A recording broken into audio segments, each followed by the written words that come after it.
You've spent your entire career building something you can be proud of. Your experience should be your superpower.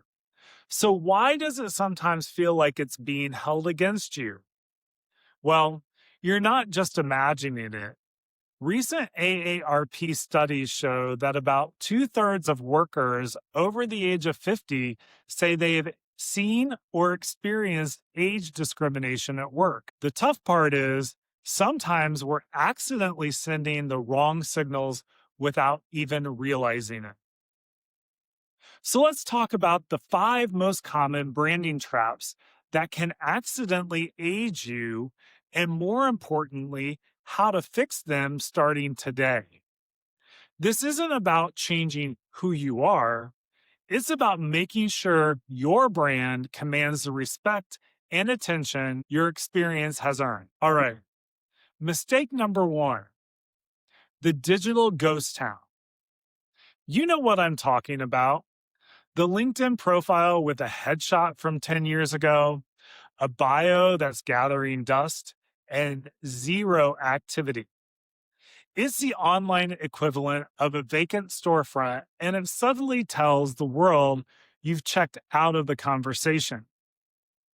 The fix? Let's call it a digital brand refresh. First, get a professional, current headshot that says confident and approachable.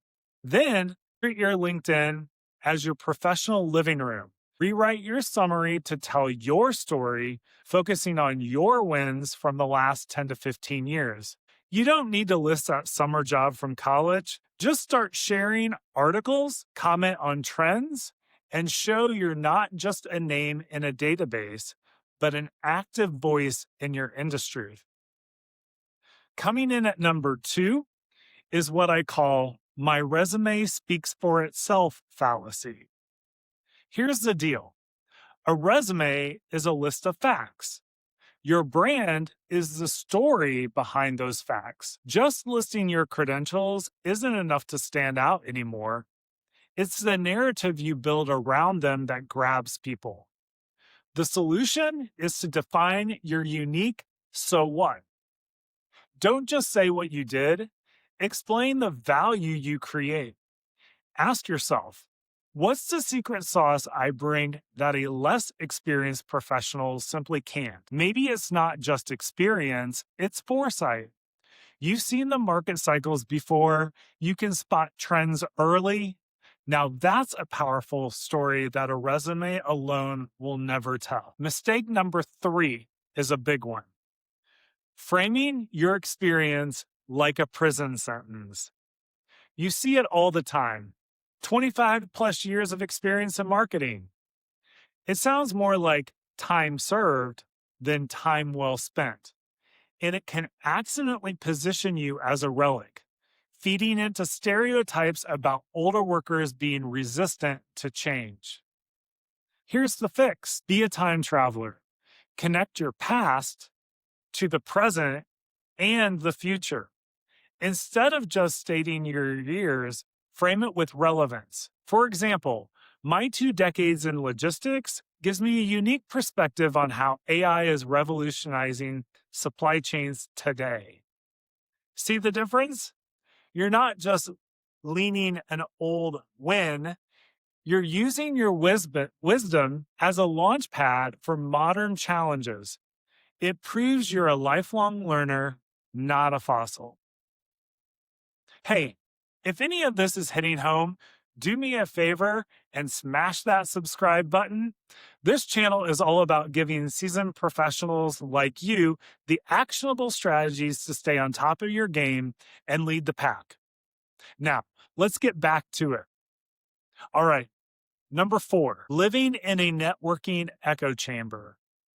It's comfortable to stick with the contacts you built over the decades, but if your entire network looks and thinks just like you become invisible to new opportunities and younger decision makers. It reinforces the exact stereotype you're trying to avoid. The solution is to intentionally burst your own bubble. Actively connect with younger professionals on platforms like LinkedIn, and don't just send a blank request. That's lazy. Add a personalized note, follow their work, and engage with it thoughtfully. Better yet, find ways to mentor. When you position yourself as a generous knowledge sharer, that out of touch stereotype completely dismantles itself. And the final mistake, a subtle but critical one, accidentally projecting a know it all vibe. When you've got decades of experience, it's easy to come across as dismissive of new ideas, even when you don't mean to. For collaborators or hiring managers, this can be intimidating and a major turnoff. The fix is simple. Get curious. In meetings and interviews, make it a point to ask insightful questions. Acknowledge other perspective with phrases like, "That's an interesting approach," or "I hadn't thought of it that way." This doesn't undermine your authority, it enhances it.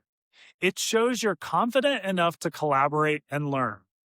A powerful brand isn't about having all of the answers, it's about knowing how to work with others to find them. So, let's put it all together.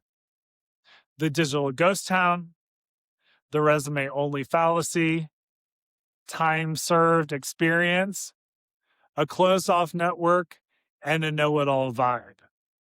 Fixing these isn't about faking youth or hiding your experience. Heck no. Your experience is your single greatest asset. By making these small but powerful shifts, you're not changing who you are. You're just making sure the world sees the full, dynamic scope of what you bring to the table. Now go own your story.